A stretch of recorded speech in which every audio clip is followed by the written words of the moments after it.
Olá! Se alguém tinha dúvidas da absoluta dependência que temos da internet, o bloqueio do WhatsApp na semana passada acabou com elas. Milhares migraram para outros dispositivos instantaneamente. Empresários denunciaram prejuízos em seus negócios. E o debate, que poderia ser puramente técnico entre especialistas em direito penal e constitucional, ganhou as ruas. Como a internet mudou a nossa vida para o bem, não é preciso nem explicar, mas ela também é meio de inúmeros crimes, dos financeiros à exploração sexual de adultos e crianças. E esse foi o foco da CPI dos crimes cibernéticos, que aprovou seu relatório há poucos dias. Entre suas conclusões, a CPI apresentou 6 projetos de lei que visam aumentar o controle sobre os conteúdos expostos pela rede. E o Expressão Nacional de hoje vai conversar como essas propostas podem afetar o seu dia a dia com os nossos convidados, que são o presidente do Núcleo de Informação e Coordenação do Ponto BR, considerado o pai da internet no Brasil, Demi Guetzko, o deputado Rafael Mota, do PSB do Rio Grande do Norte, um dos relatores setoriais da CPI, o delegado José Augusto Versiani, especialista em crimes cibernéticos, e o deputado Léo de Brito, do PT do Acre, vice-presidente da CPI. E, como sempre, o nosso convidado de honra é você. Participe pelo 0800 6969, e-mail expressão nacional, @câmara.leg.br e Twitter, @xnacional. Bom, sempre que se coloca a questão, a discussão da internet, se coloca uma espécie de dicotomia, que eu gostaria de saber dos senhores se os senhores acham que ela é verdadeira ou não, e como que os senhores acham que a CPI atravessou essa dicotomia, que é a dicotomia entre a liberdade necessária da internet, entre o que se deseja de uma internet plural e aberta, e a necessidade de segurança, por outro lado. E eu preciso começar pelo Demi. Por favor, Demi. Eu vou começar aproveitando uma frase que o verdadeiro pai da internet, o Vinton Cerf, falou uma vez numa reunião do GF, que é a seguinte: a internet é um espelho que reflete a sociedade. Então, se você olha para aquele espelho e não gosta do que está vendo, certamente quebrar o espelho não muda a sociedade em si. Então, temos que ter em mente que a internet reflete o que nós somos, as coisas boas, as coisas ruins que nós temos na sociedade em geral. E nós temos que tratar do mesmo jeito que nós tratamos as demais áreas de atrito na sociedade. Não adianta você querer esconder coisas, você tem que resolvê-las. Deputado Rafael Mota, o senhor que teve que enfrentar esse dilema, sendo um dos relatores, como é que o senhor analisa esse resultado?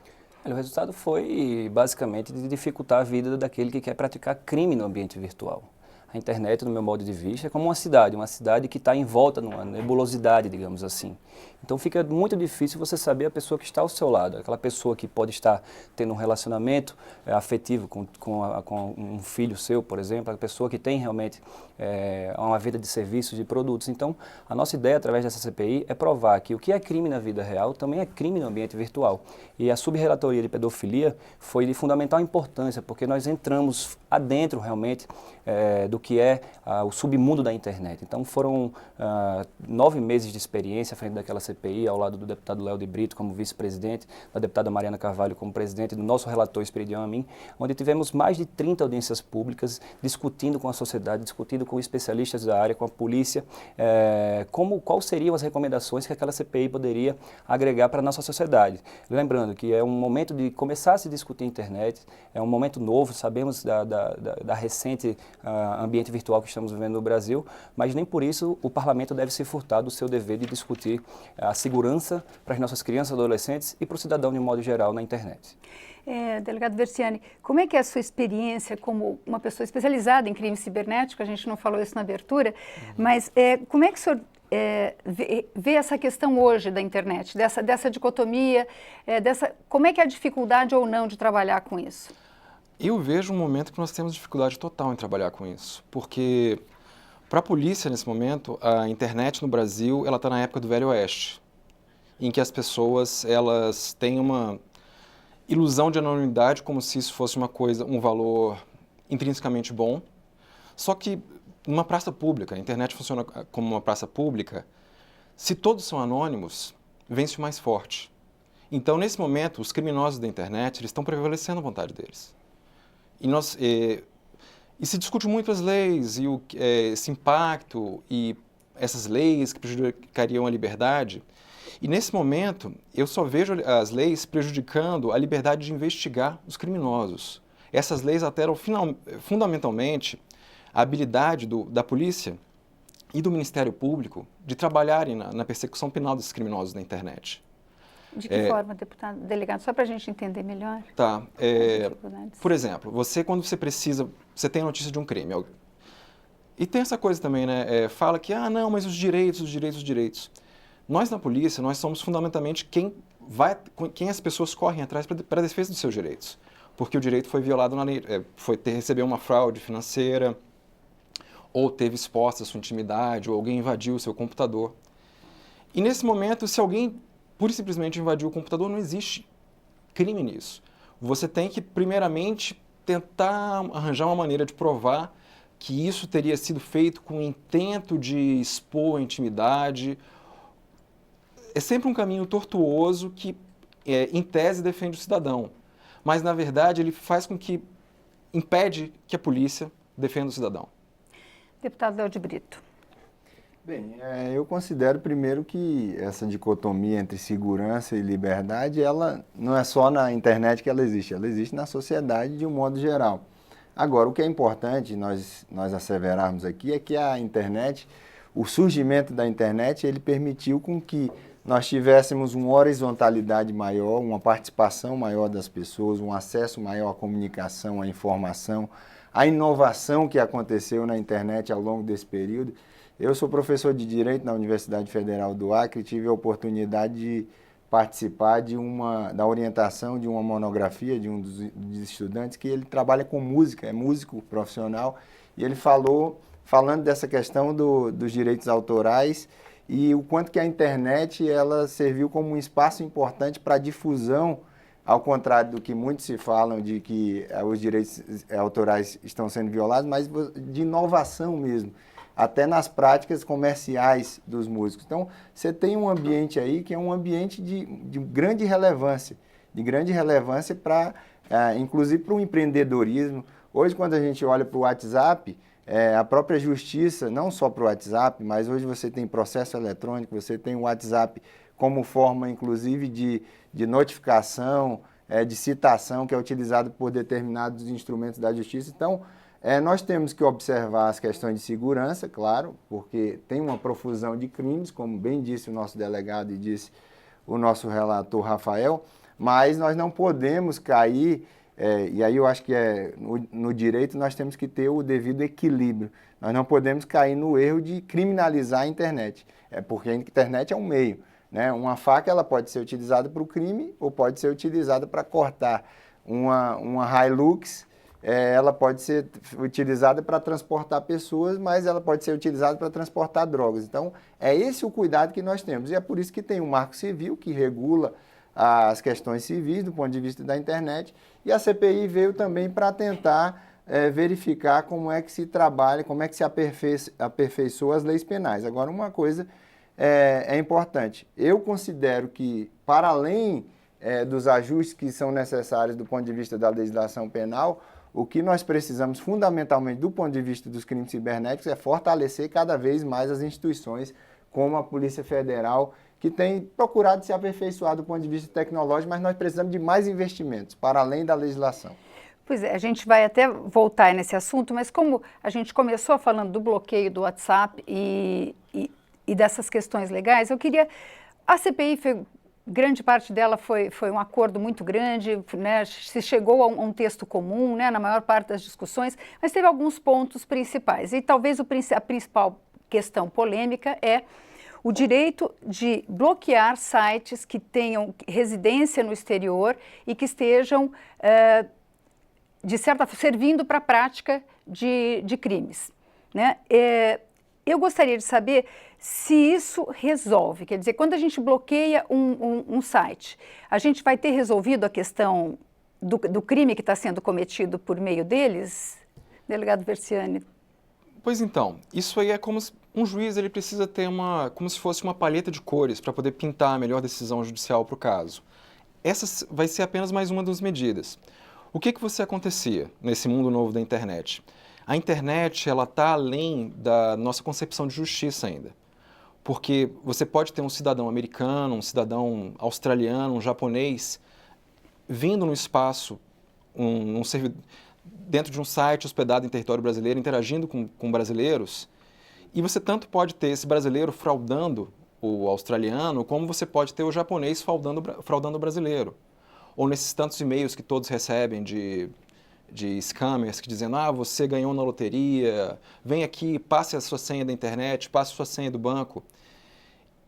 E aí você chega no momento que você vai investigar e ver. Esse servidor o crime foi roteado por outro país. Ou, esse serviço que foi utilizado ou está sendo utilizado para fraudar brasileiros, está hospedado em outro país. Quando você chegava no juiz, ele falava, opa, peraí, eu não tenho jurisdição sobre esse estrangeiro que está agindo no Brasil. Apesar dele estar agindo no Brasil, ele não é um sujeito submetido à justiça brasileira, porque ele está em outro país. Então você tinha crimes sendo cometidos contra brasileiros que você não podia fazer nada. Ou você tinha que usar a sua criatividade para tentar. Nesse momento nós temos agora nós poderemos vir a ter, caso o PL seja aprovado, né, que é até uma coisa que as pessoas pensaram que era tratado ali como se na hora que fosse aprovado o relatório, os PLs iam começar a vigorar e eles vão começar a tramitar na Câmara dos Deputados. Né? Pois é, então vai ser mais uma oportunidade democrática de cada um fazer a sua alteração para deixar ele mais adequado.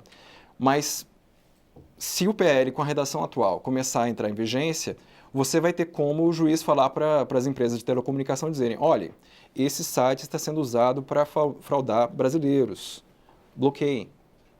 Porque antes você não tinha o que fazer. Demi, qual a sua opinião sobre... Eu acho que tem vários pontos aí que tem que ser levados em conta. Né? Primeiro, existe uma falsa impressão, às vezes, que a internet é um território bravio e incontrolável, quando na verdade a internet é uma rede de controle total. Tudo que você faz na internet, o outro lado deixa que você faça.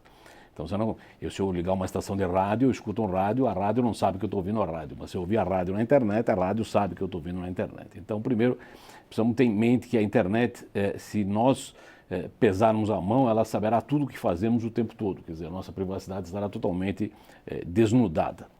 Então, o comitê gestor se debruçou 2 anos para discutir um negócio que é o decálogo, para proteger a internet, no sentido de evitar que ela seja deformada por medidas, na melhor intenção, que acabam invadindo a privacidade dos inocentes.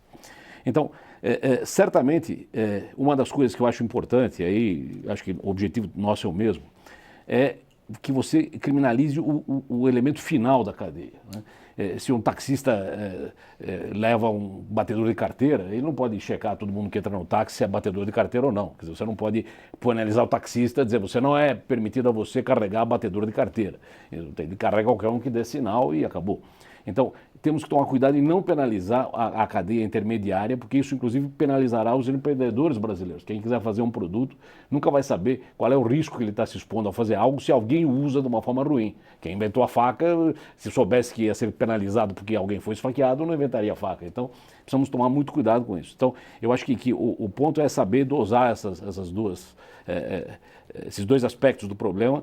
E eu diria uma coisa ainda mais chata de dizer, que é o seguinte: às vezes a nossa boa intenção leva ao contrário do que queremos. A internet ela tem uma característica que é de se defender. Então, por exemplo, quando todo mundo descobre que está sendo vigiado, o pessoal passa a usar navegadores tipo Tor, que são anônimos. Quando todo mundo vê que os e-mails podem ser lidos, passa a usar criptografia. Quando todo mundo vê que um site é bloqueado, eles vão usar proxies, vão contornar e chegar no site para o outro lado. Então, além de ser ineficiente, você acaba, de alguma forma, deformando a rede. Deputado Mota. Eu concordo com o que o Demi falou. Sabemos que Rafael Mota, desculpe. Sabemos que a internet é um ambiente onde, no momento que se restringe algum tipo de acesso a algum tipo de aplicação, outros 10, é exponencial a criação de novas alternativas. Mas nem por isso a Câmara dos Deputados, nem as nossas autoridades devem se virar as costas para esse tipo de criminalidade.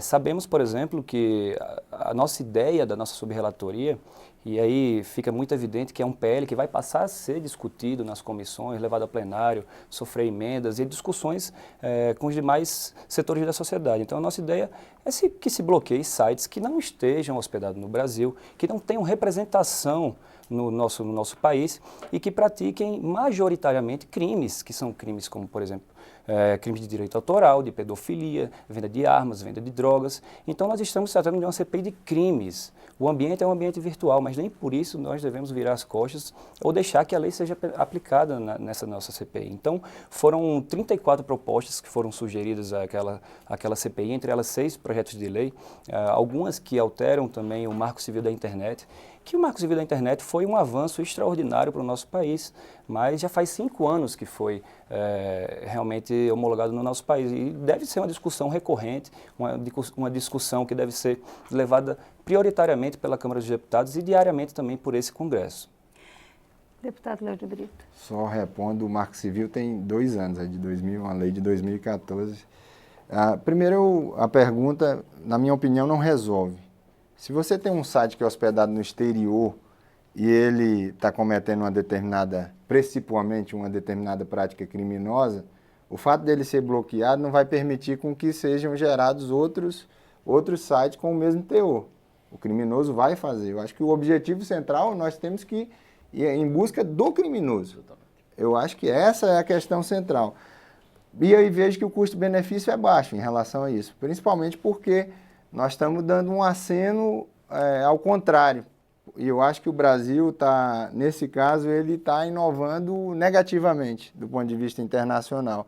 Eu entendo que cria-se uma tendência, Rafael, por mais que a gente não tenha aprovado o PL, mas o fato de um coletivo, de uma CPI que passou esse tempo todo aí, foram 9 meses de debates, acenando com a possibilidade do bloqueio da internet, por mais que eu veja boa vontade em todos, nos delegados que participaram, nos especialistas, nos deputados que foram subrelatores, você brilhantemente relatou, mas o problema é que você cria uma tendência que pode ser negativa. Eu vi alguns deputados colocando ao final destaques que eram absolutamente mais radicais do que isso. Então, essa é uma questão que cria um temor, até porque nós não temos, expressamente falando, nenhum país, nem aqueles que foram citados no relatório, como é o caso da Dinamarca, do Chile, da Comunidade Europeia e dos Estados Unidos, que expressamente estabelecem o bloqueio de aplicações. Então não temos, aí o Brasil inovaria. O Brasil inovou no Marco Civil, está sendo copiado pelo mundo. Nesse caso, eu acredito que é um debate que hoje está florescendo no mundo. A outra questão, eu queria que o Demi até falasse, o Brasil hoje ele é a rota do tráfego na América do Sul, ela passa pelo Brasil. O Brasil é um ponto focal. O tráfego de informações, né, deputado? O bloqueio Porque de aplicações... não é de drogas nem de armas. O bloqueio de aplicações ele pode vir atingir, inclusive, a soberania dos outros países, do ponto de vista daquilo que for determinado pela Justiça do Brasil. E acredito que, obviamente, nós precisamos, doutor, trabalhar muito fortemente a questão das ações preventivas, que eu acho que é uma das pontas importantes. Não só o ponto de vista das ações repressivas, das ações de marco regulatório, que é o que nós estamos discutindo aqui, mas, sobretudo, a orientação dos usuários é fundamental. Só para citar um exemplo, deputado Rafael, a SaferNet, que foi muito ouvida pelo seu relatório, para constituir o seu relatório, ela é contra o bloqueio de aplicações. Até porque ela já está bem contemplada com a mudança que foi feita no ECA de retirada de conteúdo pornográfico que tem relação com pornografia infantil e pedofilia. Bom, desculpa, só fazer um comentário, porque foi citado esse negócio do SaferNet, é importante. O que se advoga é que muitas vezes é fundamental você, ao contrário, deixar o site lá, porque ele é o caminho que vai te levar ao criminoso. Quer dizer, você, na verdade, está querendo, evidentemente, está visando o criminoso. Se você varre debaixo do tapete a coisa ruim, você acaba perdendo a chance de ir atrás dele. Então, porque o sujeito vai ver que está sendo bloqueado e vai mudar de comportamento. O ideal é você fazer isso de uma forma muito discreta. Ele nem sabe que está sendo vigiado, e aí você vai em cima do real causador do dano e não do intermediário. Só para discordar de Demi, eu acho interessante essa temática, porque no momento que deixamos um conteúdo no ar, no momento que deixamos, por exemplo, uma foto ou um vídeo que é de sexo explícito entre uma criança e um aliciador, nós não estamos varrendo para debaixo do tapete. Sabemos a importância da materialidade, mas lembramos que tudo isso passa pela subjetividade de um juiz. Então, certamente, aquele juiz ele vai colher essa prova material e, a partir daí, fazer o seu juízo em relação ao bloqueio desse tipo de site que comete prioritariamente crimes. Nós estamos falando de crimes. É a mesma coisa que tivemos um homicídio e deixar aquele corpo ali enquanto a investigação ocorre. Nós temos que retirar esse material do ar porque a dimensão que pode alcançar na vida de uma criança que é cometida por abuso sexual é enorme. Eu vi, Vânia, por exemplo, com os próprios delegados da Polícia Federal, eu vi vídeos de sexo explícito com crianças com síndrome de Down. Então, nós estamos legislando sobre uma matéria que é muito importante, tratando sobre crimes que são de 2 anos ou mais de penalidade. Então, deputados, essa definição que me deixou intrigada. Quer dizer, a gente está juntando num mesmo dispositivo crimes com esse tipo de gravidade, que é contra a dignidade humana, é limite, e outros crimes como direito autoral, que tem uma lei própria, que, quer dizer, que não que seja menos importante, né? Mas com a gravidade, isso não fica tecnicamente meio complicado? Não, porque nós estamos falando de crimes. Crimes, pela legislação brasileira, são crimes. E se existe algum tipo de não concordância em relação ao que é crime de direito autoral, pirataria ou não, que se discuta em outro fórum. Mas eu não posso, como subrelator, deixar de se contemplar o que é crime. São 2 anos de reclusão. Então, a partir daí, é o momento da gente estar discutindo, levando isso para a temática, para o debate, à frente da CPI, como levamos.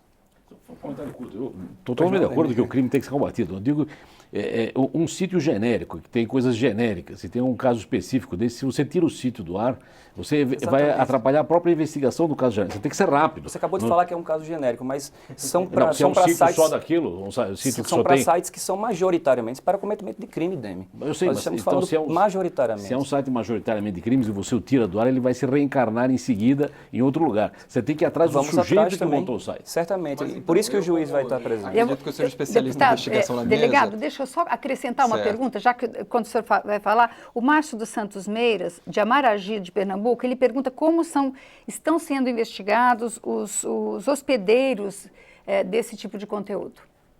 Agora, depois, então, o senhor emenda essa pergunta. Justamente, numa investigação dessas, você tem todo esse cuidado.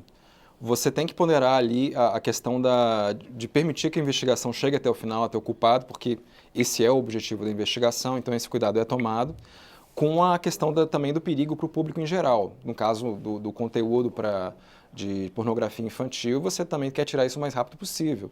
Então, o procedimento da investigação é justamente esse. Você colhe as provas, até você entender que você tem a materialidade, né, a prova que te leve à pessoa específica que está delinquindo, e depois você pede. E é uma coisa que é necessária. Esse bloqueio não é absoluto e o que nós vemos aqui em vários casos desses da internet? Por exemplo, no começo, você chegava no Google e pedia nós precisamos de acesso ao endereço de e-mail de alguém que está usando o e-mail para cometer crimes. E o Google falava, eu sou uma empresa americana, eu não estou aqui no Brasil, esses dados estão em servidores americanos, então não vou fazer nada para vocês. E essa era, de uma forma geral, a atuação dessas empresas na internet. O que aconteceu? Alguns juízes sancionaram o Google da mesma forma que estão sancionando o WhatsApp agora, e o Google passou a cooperar. O Google passou a acatar ordens judiciais, no sentido de que esta pessoa é um criminoso, ele está aqui, apareceu na investigação policial que ele está usando o e-mail dele para cometer crimes, e isso é necessário. Existem leis no país, você precisa dessa prova para chegar na investigação, você não pode pura e simplesmente usar outras provas dependendo da investigação. E, às vezes, quando você sanciona de alguma forma uma empresa dessas, ela começa a cooperar. Nesse momento, nós não temos mais problema com o Google, até onde eu sei.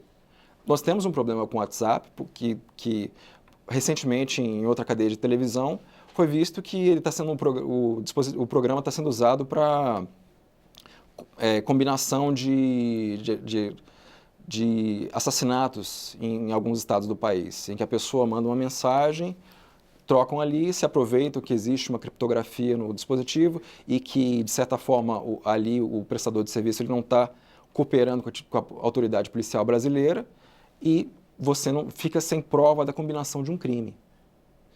Então, você às vezes tem que ter uma sanção, tem que ter uma possibilidade de sanção dessa, de proibição, para que justamente a empresa venha no Brasil, tenha um representante e diga, nós estamos aqui, conversem conosco. E é o que já aconteceu com o WhatsApp. O WhatsApp, ele agora está com um representante no Brasil e está conversando com as autoridades. Então, eu te garanto que a polícia não tem nenhum prazer em pedir um tipo de sanção desse, da mesma forma que a justiça não tem. Todos os policiais, eles são usuários da internet como qualquer outro, eles querem usar e querem se divertir, e se dependesse de nós, ninguém cometeria crimes e todos seriam felizes. Mas, infelizmente, a realidade não é essa. Nós precisamos de provas e nós, às vezes, precisamos de bloquear o acesso, porque o mero acesso ali, por exemplo, esse da pornografia infantil, desqualificados como crime de mera conduta. Se o material está lá, basta isso para que seja o crime. Você não precisa comprovar um download, ou não precisa que a pessoa tenha fabricado e tal, aquilo ali. Basta disponibilizar para que isso seja o crime. São os raros casos, mas esse é um desses casos. Então, em alguns... E tem que sempre pensar. Isso foi um caso pensado em que um juiz verificou que essa seria a ação mais adequada no momento. Não é uma coisa de, ai meu Deus, o Brasil agora vai enfrentar uma ditadura, todos os sites vão ser... Não, isso vai ser feito no caso em que isso for cabível. E a empresa depois, ela vai... Eu te garanto que se o WhatsApp tivesse ido em juízo, ele teria ido até o STF, se fosse o caso, pelo direito dele de manter a criptografia, ou que seja o caso. Mas ele não foi, ele nem apareceu. Bom, a gente vai fazer um pequeno intervalo, mas antes eu tenho que lembrar, o WhatsApp, o Facebook e o Messenger foram excluídos do relatório da CPI como passíveis de bloqueio, né? Representação no Brasil. Ah, sim, eles têm representação no Brasil. Eles demonstraram boa vontade. E não praticam crimes, majoritariamente não praticam crimes. Mas a gente agora vai ter que fazer um pequeno intervalo e volta daqui a pouco. Aproveita para mandar sua participação pelo 0800 619 619, e-mail expressãonacional@câmara.leg.br, Twitter @xnacional. Até daqui a pouco.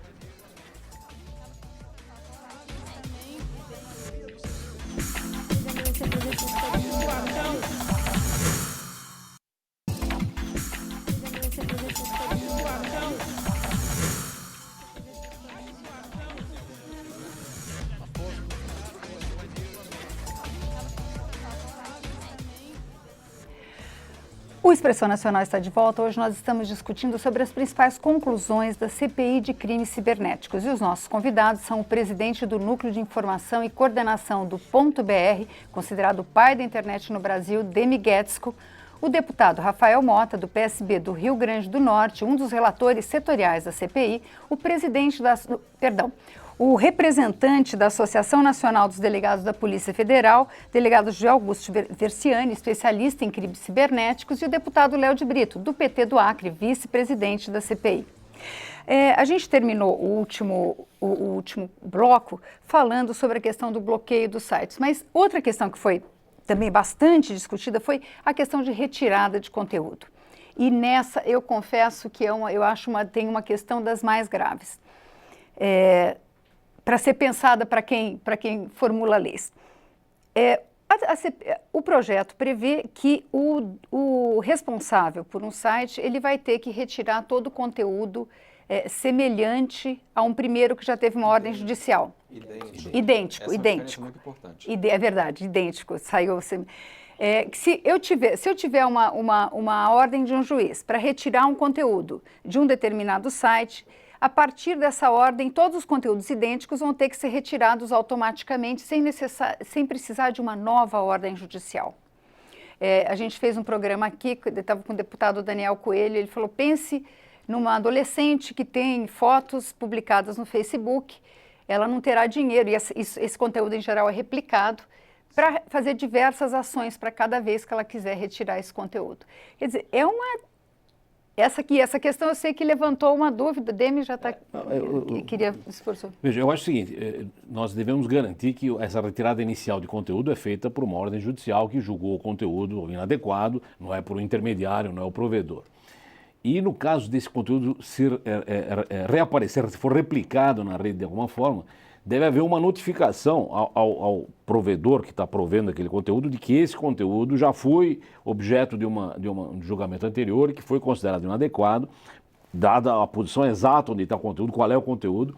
E aí, mesmo assim, temos problema de como é que se sabe que aquilo é exatamente igual, porque um negócio que é quase igual, mas tem um não no lugar de um sim, é bem diferente. Então, são coisas complicadas. Então, eu acho que tem que ser tomado isso com um grão de sal. Eu acho que é importante que você não tenha que recomeçar uma batalha para tirar algo do ar que já foi considerado inadequado. Mas também não adianta dizer, olha, tudo que é parecido, certamente não tem que ser idêntico, mas tem que apontar o local onde está isso aí. Permita, não precisa uma nova batalha. Não precisa. Basta que seja notificado o próprio juiz. Não, pelas normas de hoje, o próprio juiz ele pode, já sabe que está se decidido. tiver o mesmo conteúdo infringente pelas normas de hoje, ele pode determinar a retirada. Então, agora o que está sendo, a inovação que está sendo trazida é exatamente a possibilidade do provedor de aplicação ou do provedor fazer essa retirada do conteúdo idêntico. Agora, nossa preocupação é exatamente em colocar isso na mão do provedor para ele identificar o que é idêntico. E aí a preocupação maior das entidades da sociedade civil é exatamente na possibilidade de haver censura de conteúdo. Sem dúvida. Como é que você vê essa questão, deputado Rafael Mota? Acho que é importantíssimo, né? No momento que a gente já tem uma ordem judicial, que vale salientar, que é mais uma vez uma decisão subjetiva de um juiz, a partir de um conteúdo considerado ofensivo, ou então que quebre realmente a legislação brasileira. Então, naquele momento, todos aqueles compartilhamentos que foram feitos, por exemplo, com a foto de um adolescente, sejam apenas por uma ordem judicial, se repita nesses conteúdos que sejam idênticos, não semelhantes, mas idênticos. Assim como o Demi falou, se houver uma mudança, por exemplo, nos caracteres, ou então uma mudança até mesmo de colorido ou preto e branco, ou apenas alguma palavra modificar, já não é idêntico. Então, nesse momento, eu acho importante porque a gente impede que a dimensão de um estrago que pode causar na vida de uma pessoa, uma foto como, por exemplo, através de um porno revenge, ou então determinada invasão de computador e essa disseminação de algumas fotos, como foram a própria atriz sofreu, Carolina Dickman. Então, esse é um momento que eu acho que é um ponto até vencido entre todos os que estão aqui participando dessa discussão. Quando a gente pensa do ponto de vista pessoal, é mais fácil identificar. Agora, como é que por exemplo, a questão dos direitos autorais, né? Os filmes, qualquer um de nós se diverte muito andando na internet. Filmes, clipes são alvo de brincadeiras, né? De montagens. Sim. Quer dizer, como é que se identifica o que é idêntico e o que não é idêntico? Não seria idêntico. Eu vou fazer um comentário nisso aí. Eu tive uma palestra antiga que eu assisti do John Perry Barlow no MIT. E eu acho que o problema que acontece é o seguinte: a internet é uma tecnologia de ruptura, ela rompe uma porção de modelos. Evidentemente que os modelos estabelecidos, eles pretendem esticar seu tempo de vida o máximo que der, até conseguir se adaptar ao novo modelo ou não sobreviver. O fabricante de máquina de escrever não sobreviveu no novo modelo. Já um compositor, um belo exemplo foi dado pelo Léo, o compositor talvez tenha mais condições de sobreviver no modelo, onde ele consegue disseminar a obra dele, como era no tempo dos compositores anteriores, quando não havia CD e LP, eles eram pagos para compor, eles não eram pagos porque estava tocando a música. Então, o meu medo é que nessa discussão em que eu concordo que se tem um conteúdo imoral, inadequado, que já foi julgado inadequado, deve ter um rito sumário de constatar que é o mesmo remover, mas meu medo é que por trás disso esteja uma outra história, que é o seguinte: eu gostaria de proteger meus direitos autorais e então eu posso esticar isso aqui de forma que eu tenha um braço a longa mano da lei nesse caso. E nós já tivemos esse caso sendo debatido no caso Sopa e Pipa nos Estados Unidos, em que a comunidade conseguiu de alguma forma neutralizar essa iniciativa e ela não prosperou. Se era ruim que ela prosperasse no Brasil. Então, eu não sei se as coisas são parecidas ou não. Eu acho que evidentemente direitos autorais têm que ser protegidos, como direitos individuais e tudo mais, mas eu não queria que alguém tivesse o privilégio de ter uma abertura na lei que lhe permitisse um processo rápido e sumário, porque ele quer preservar o status quo no momento em que esse status quo está mudando.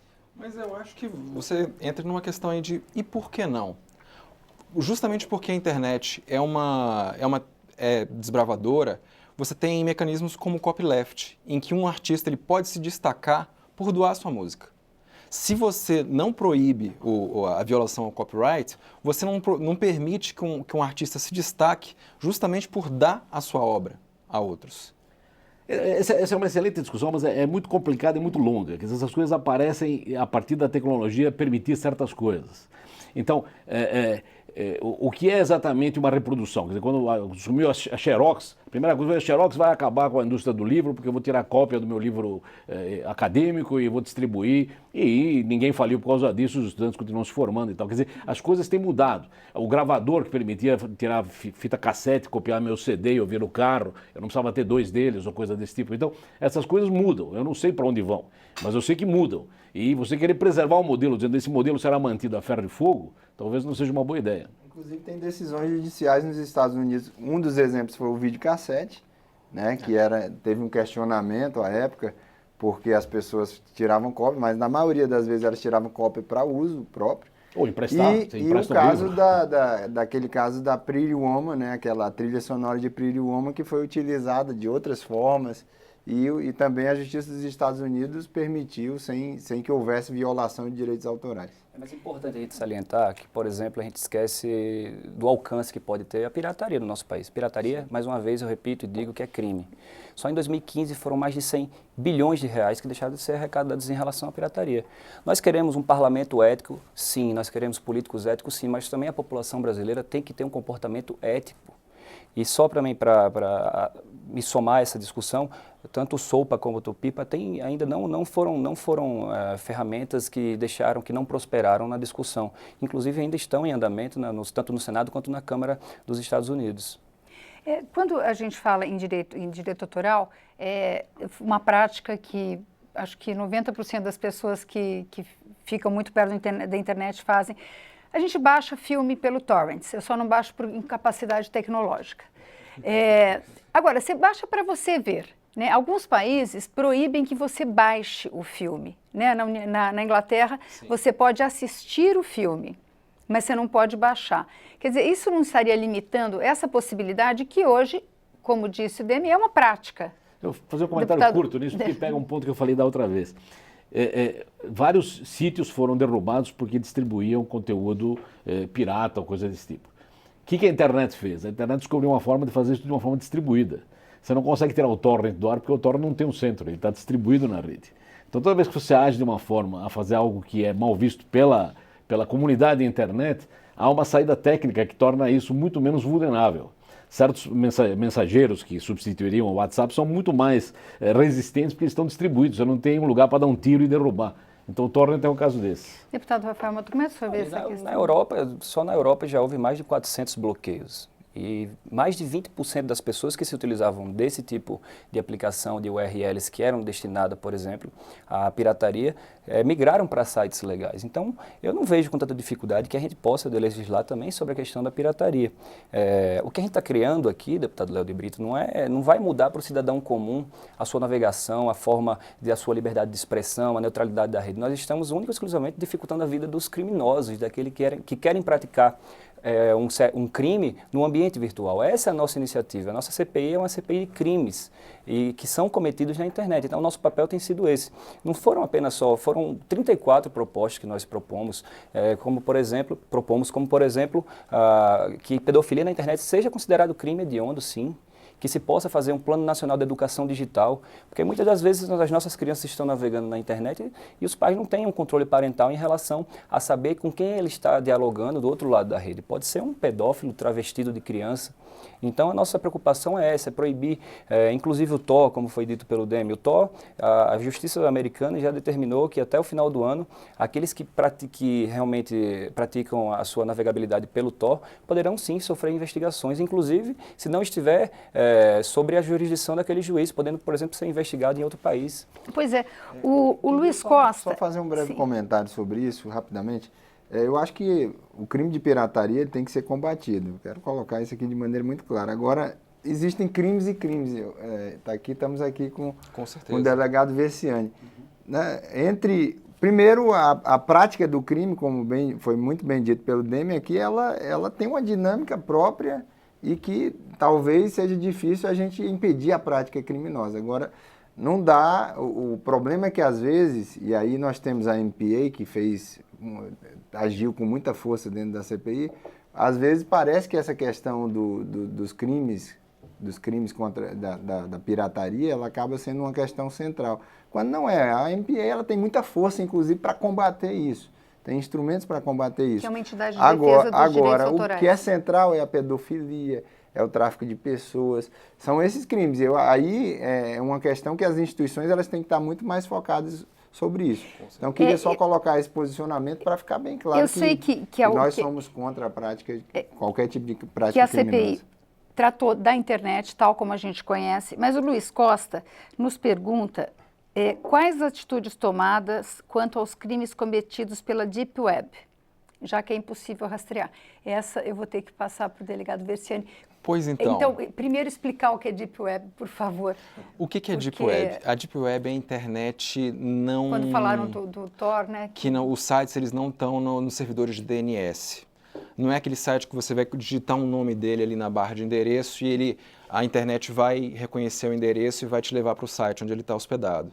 Não, você tem que ter muitas vezes você tem que ter um navegador diferenciado ou você tem um plugin para esse navegador que ele busca no que seria no servidor de nomes dessa internet não catalogada, que vai te levar para essa internet que não está no... É meio uma internet clandestina e é muito utilizado pelo crime, não? Exato. Estou errada. E como é que se... Basicamente isso. E a perseguição a esse tipo de criminoso é mais complicada, ou não? Com certeza é mais complicada, porque você tem todas as dificuldades, já que existe de um crime de internet, que às vezes da falta de registro, e ali você tem uma franca hostilidade a qualquer identificação de pessoas, né? O que é também essa questão do Tor, né? Porque normalmente o acesso é roteado pelo Tor. Ele são uma rede que é feita para privacidade, que em tese a privacidade é uma coisa boa, se você pensa nas pessoas que estão se revoltando contra o Estado opressor. Mas o problema é que essa privacidade também chega para os criminosos, às vezes cometem crimes horrorosos de mutilação de pessoas, de abusos, de escravidão de pessoas. E aí você também a polícia às vezes tem que inovar para ir atrás desses criminosos, né? Em um caso, por exemplo, ficou famoso, você infiltra uma pessoa, você comunica ao juiz, né?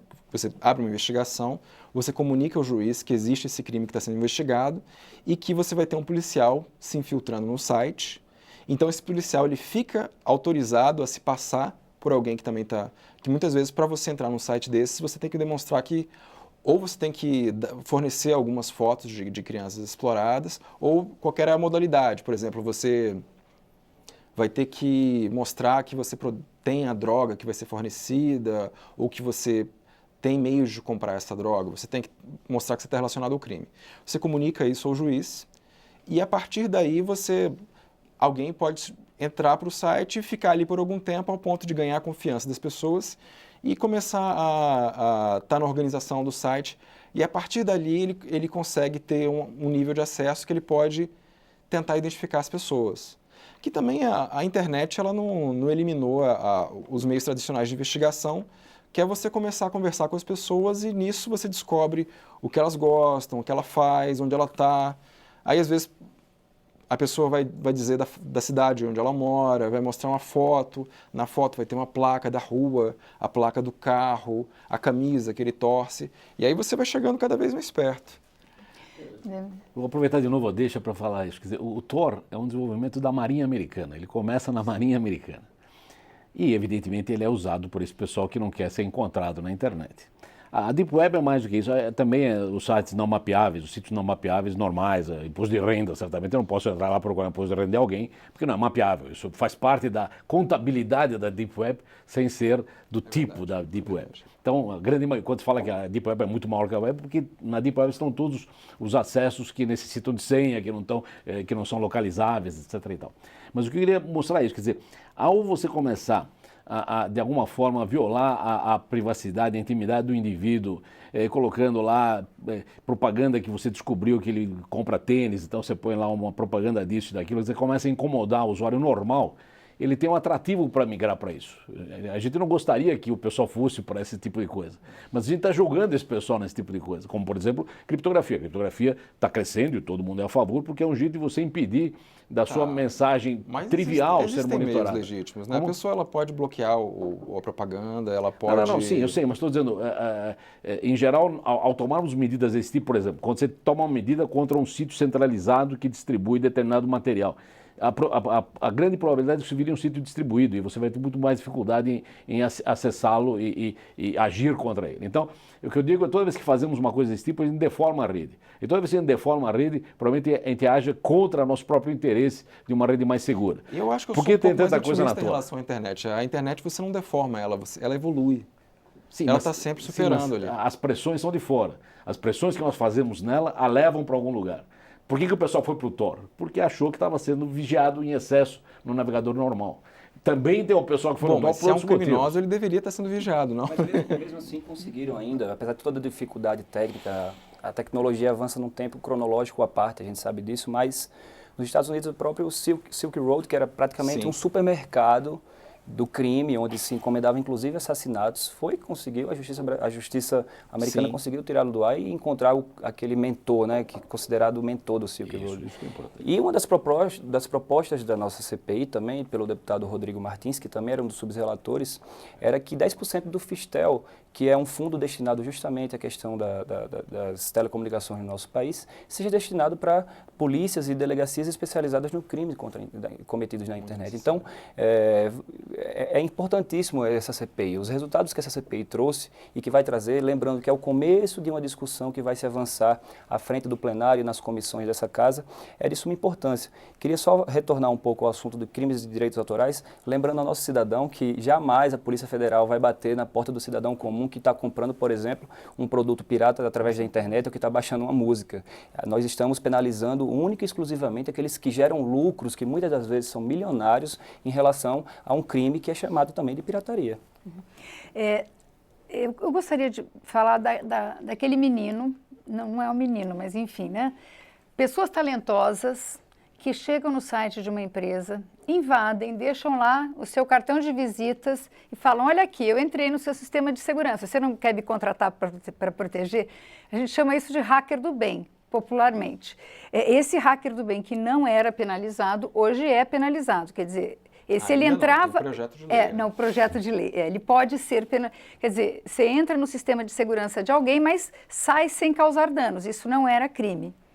Né? E a gente viu algumas discussões aí reclamando que agora o hacker do bem não pode trabalhar. Porque é um trabalho importante, não é? De mostrar as falhas nos sistemas de segurança. O hacker do bem, ele geralmente é contratado por uma empresa para saber os dispositivos que ele pode utilizar para poder invadir aquela plataforma. Então, é controverso, realmente, o deputado Marquesan que fez esse destaque na comissão, na CPI, e foi discutido, porque hoje você não necessariamente pode invadir um dispositivo, ter acesso a esse conteúdo e não divulgar. Então, nesse momento, não se torna mais crime. Mas, a partir da votação que nós tivemos na CPI, se você entrar e der só uma espiadinha, a partir de agora será crime, através desse PL. É uma discussão que deve ser realmente mais aprofundada. Ainda tenho as minhas ressalvas, mas tenho certeza que o caminho legislativo que esse projeto vai percorrer, a gente vai discutir aprofundadamente sobre essa temática. Porque a nossa ideia é única e exclusivamente trazer segurança digital.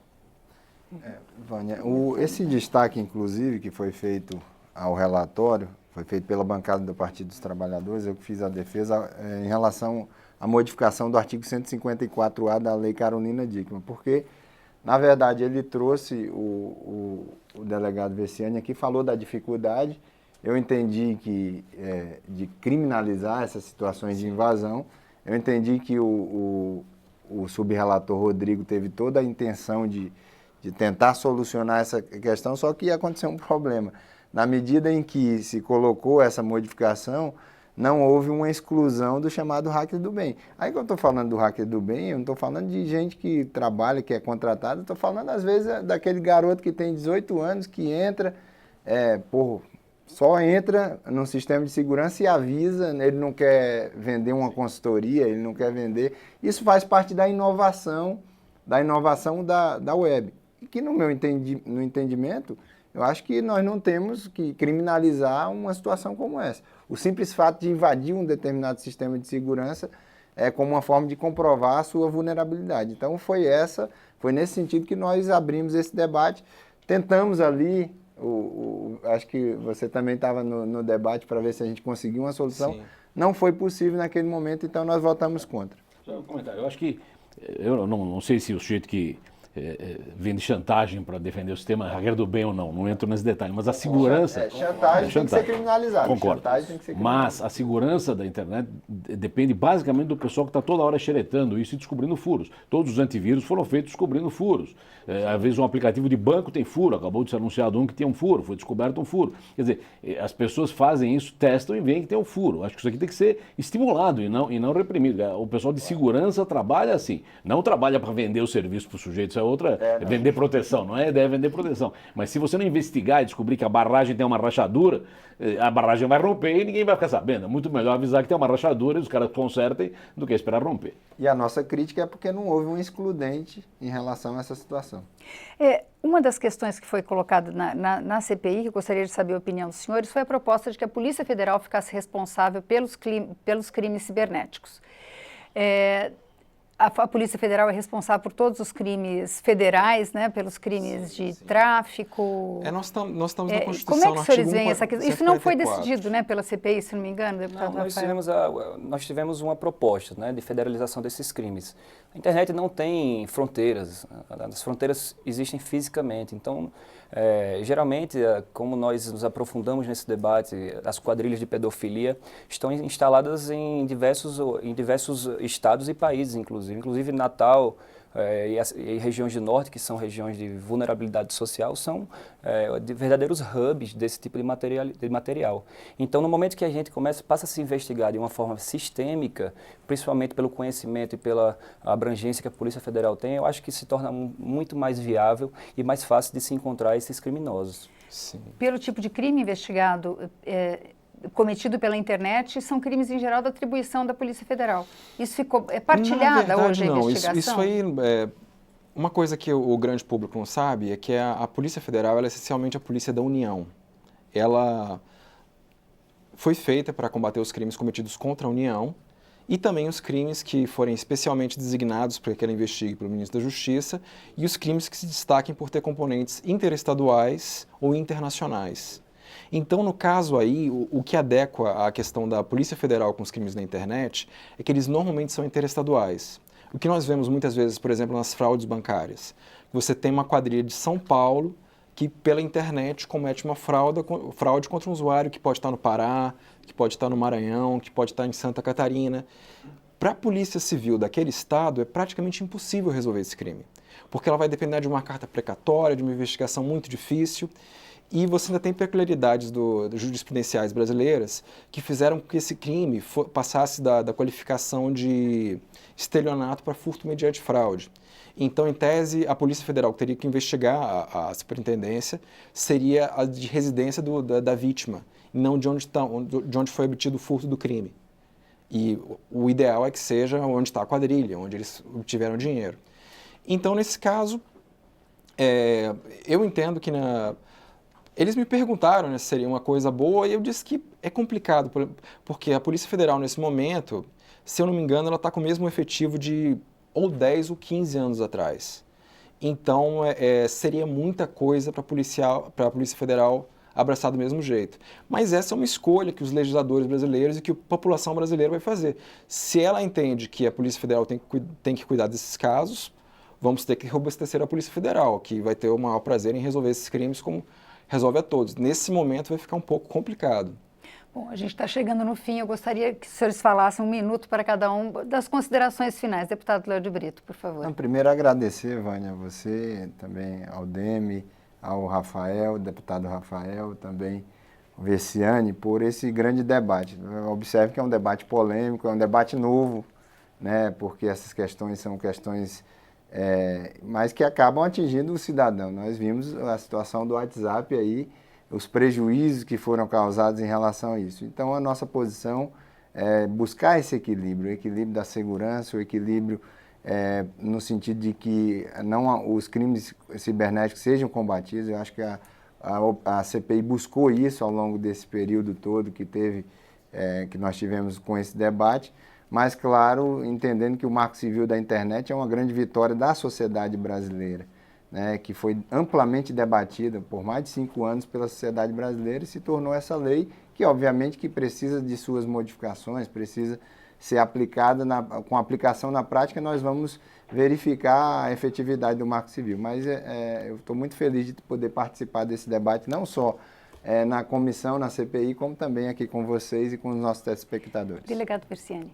Eu também agradeço o convite e me sinto honrado aqui em participar nessa nobre mesa com parlamentares, especialistas na internet, um dos criadores das pessoas que trouxeram a internet no Brasil. E eu queria ser um pouquinho iconoclasta na minha saída, em dizer que as pessoas endeusam o Marco Civil como se ele tivesse trazido grandes benefícios para a internet no Brasil. Mas eu que vi o Marco Civil ser discutido e nascer, inclusive tive em discussões, eu vejo que para o trabalho policial ele só trouxe problemas. Eu não vi um ativista que foi poupado ou vi uma pessoa que foi salva de uma situação difícil pelo Marco Civil. Pelo contrário, ele trouxe dificuldades para o trabalho policial. Ele trouxe alguma coisa útil no sentido de foi o primeiro a disciplinar a guarda de dados. Mas no pouco que ele disciplinou, foi pequeno o prazo. Foi aquém do que existe em vários outros países. Então, acabei trazendo uma dificuldade maior. As empresas que cooperavam com a polícia, no que elas entendiam como, elas começaram a ter dúvidas se elas poderiam cooperar ou não. E aí você teve que judicializar e atrasar todo um trabalho de investigação que, às vezes, tem que ser feito justamente para você saber que aquela pessoa não é culpada. Então, na verdade, eu vejo o Marco Civil até tendo prejudicado um pouco as pessoas, e elas nem têm conhecimento disso. Justamente nessa briga da polícia, que é defender os direitos do cidadão. Deputado Rafael Bom, Vânia, Mota. obrigado também ao deputado Léo de Brito, nosso vice-presidente, ao Versiani, ao Demi, que nos recebeu muito bem em São Paulo, nos mostrando como o funcionamento do NIC-BR e do CGI. Agradecer também à deputada Mariana, que foi de fundamental resposta para aquela CPI, ao deputado Espírito Amin também, que foi o subrelator, que foi relator que nos deu total liberdade. A nossa CPI não busca cercear a liberdade de ninguém. Muito pelo contrário, eu sou jovem, eu utilizo os meios virtuais para aquisição de conhecimento como fonte de informação. Mas o que nós vimos naquele ambiente, eu como subrelator, como deputado, mas principalmente como cidadão, não poderia deixar de buscar realmente garantir o futuro de algumas crianças. O que não se pode mais é se ver na internet troca de e-mails entre uma mãe que estava grávida e um aliciador, onde a mãe esperava única e exclusivamente o filho nascer para poder cometer os atos de abuso sexual e vender esse tipo de imagem. Então, nosso papel da CPI, eu acho que foi muito bem elaborado, é o começo de uma discussão que vai se avançar nesse parlamento. Demi, por favor. Bom, eu agradeço imensamente estar nesse debate e eu vou aproveitar esse último exemplo. Quer dizer, houve uma troca de e-mails bastante ruim. Podia ter sido feito por telefone convencional, podia ter sido feito por carta. Nem por isso tiramos o correio do ar ou o sistema de telefonia. A gente tem uma grande angústia em relação ao que a internet traz e às vezes nos leva a soluções assodadas. Eu acho que esse é um mundo novo, a velocidade é muito maior. Certamente, se fosse por correio, essa mãe ia levar mais tempo para poder fazer esse infame objetivo dela. Na internet isso é mais fácil. Mas, de novo, não é a internet, é a mãe que é o problema, ou essa pessoa. Os humanos são o problema. A internet simplesmente permite que os humanos se expressem de uma forma mais rápida e os nossos defeitos, nossas virtudes aparecem com muito mais facilidade. Então, acho que o foco é o ser humano e não a internet. Muito obrigada a todos. Expressão Nacional termina aqui. Você pode rever este ou outros programas na nossa página, câmara.leg.br/Expressão Nacional. Obrigada pela audiência e até a próxima.